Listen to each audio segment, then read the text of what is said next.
Bien, mesdames et messieurs, bonjour. Je souhaitais être des vôtres pour ce moment qui est important dans la vie de ces coopératives, de cette nouvelle coopérative qui est Val de Gascogne. Et puis l'autre raison, c'est les coopératives. C'est les coopératives, c'est le monde des coopératives. Je voulais profiter de cette occasion pour dire combien ce monde-là est important pour nous, pouvoir public, dans la conduite des politiques publiques que nous essayons de mener. Et je crois que M. Maclean l'a très bien présenté tout à l'heure. On est aujourd'hui face à des défis très importants face auxquels le monde des coopératives a des choses certainement très intéressantes à apporter. Alors d'abord sur l'aspect du monde des coopératives, moi j'aurais dire que les coopératives, je pense que l'administration quelque part les redécouvre.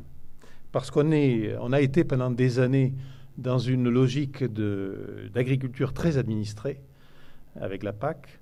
Aujourd'hui, la plupart des outils de régulation sont en train de disparaître, ce qui d'ailleurs crée beaucoup d'inquiétudes dans le monde agricole. Les nouveaux outils de régulation n'existent pas encore. Et au fond, nous avons, face à cela,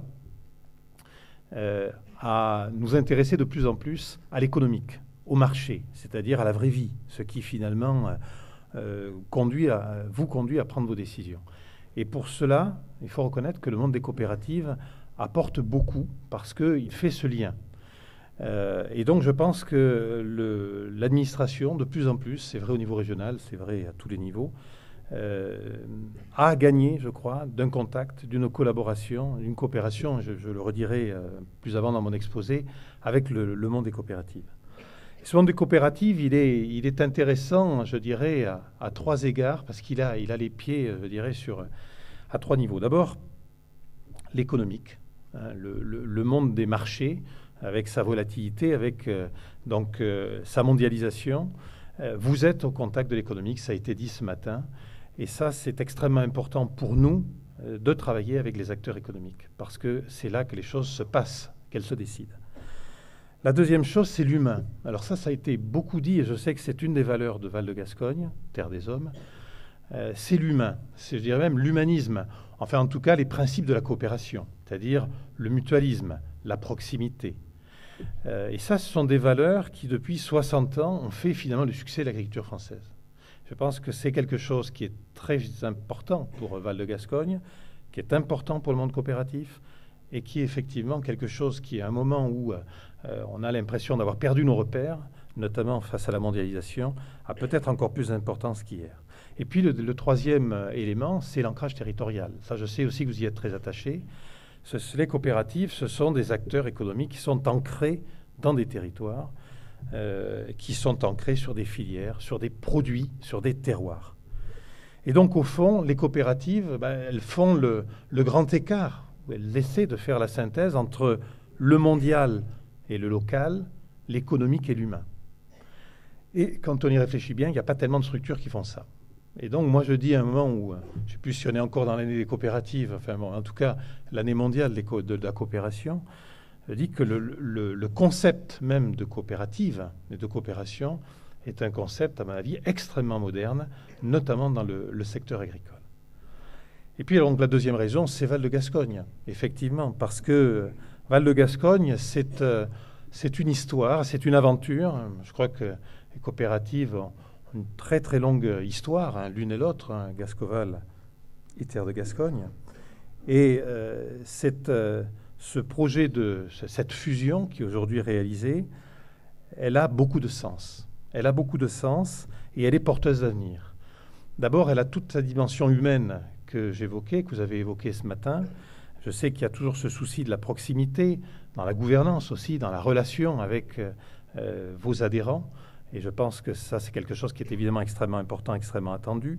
Il y a le fait aussi que vous avez, vous le disiez tout à l'heure, vous êtes agréé ISO 26000 pour la responsabilité sociétale du groupe. Et ça, je pense qu'au-delà même des adhérents ou des clients, il y a toute la question de la relation agriculture-société. Moi, je dois dire, en tant que DRAF, je suis très préoccupé par cette relation qui n'est pas bonne. Je suis membre du comité de bassin à Tour-Garonne. On a parlé de la gestion de l'eau, qui est effectivement un gros sujet, que ce soit la quantité ou la qualité. Et moi, je suis toujours frappé de voir le décalage qui existe souvent entre la vision, ce que font les agriculteurs, ce qu'ils font réellement. Je pense par exemple aux avertissements d'irrigation, je pense à tout ce qui a été présenté sur Ecophyto, mais j'y reviendrai, et ce que la société pense de vous, ce qu'elle sait de vous.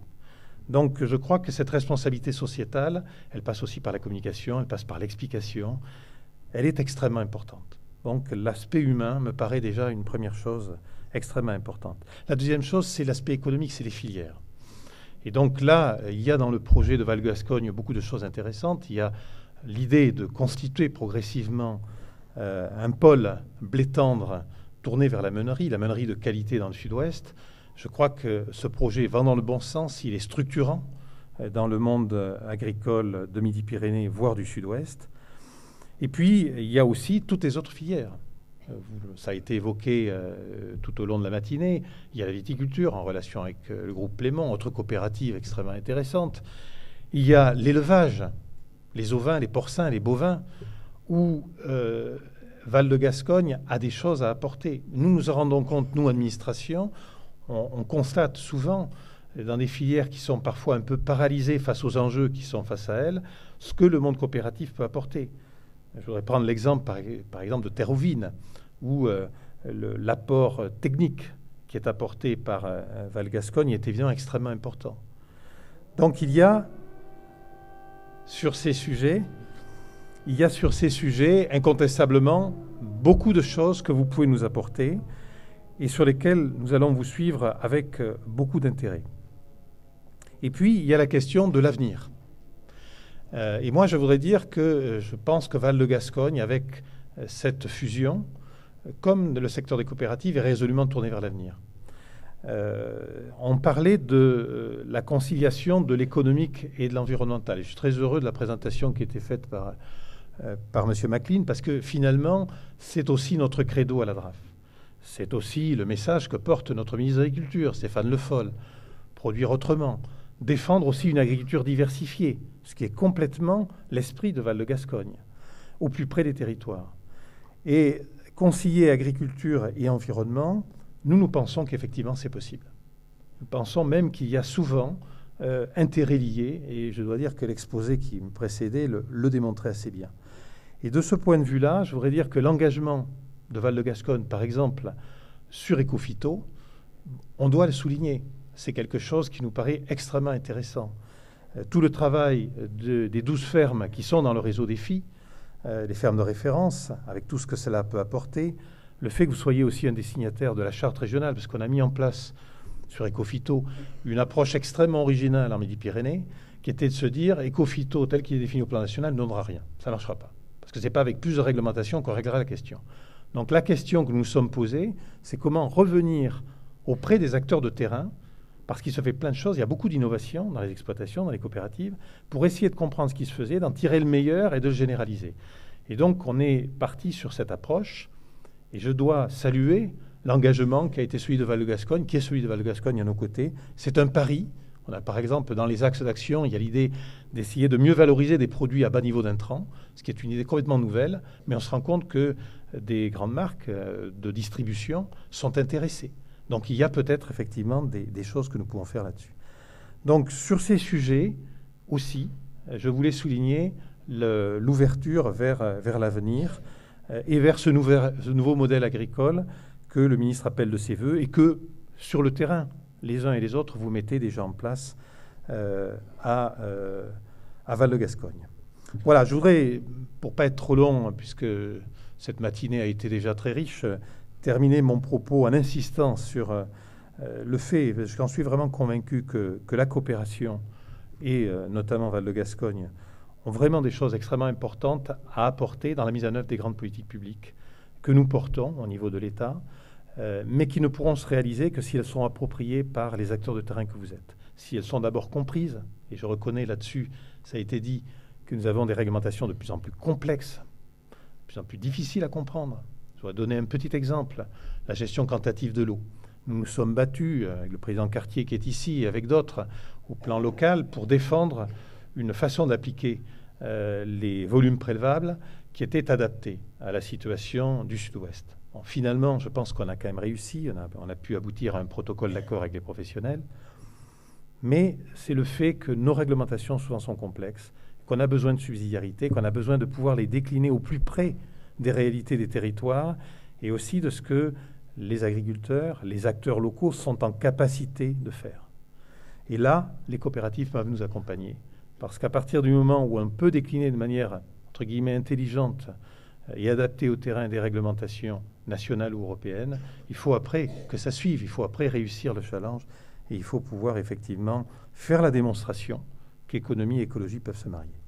Et ça, c'est vrai pour beaucoup de politiques publiques. On a parlé d'éco-phyto, c'est vrai aussi pour le bio. Je sais que Val-de-Gascogne fait aussi, intervient aussi dans ce secteur, c'est vrai pour la gestion de l'eau, c'est vrai aussi pour la gestion des territoires. Donc, beaucoup de politiques que nous portons, nous vous retrouvons à différents moments, à différents niveaux, et nous avons besoin de l'appui des coopératives et de ce relais qu'elles font entre l'économique et les hommes, entre les territoires et les politiques que nous conduisons.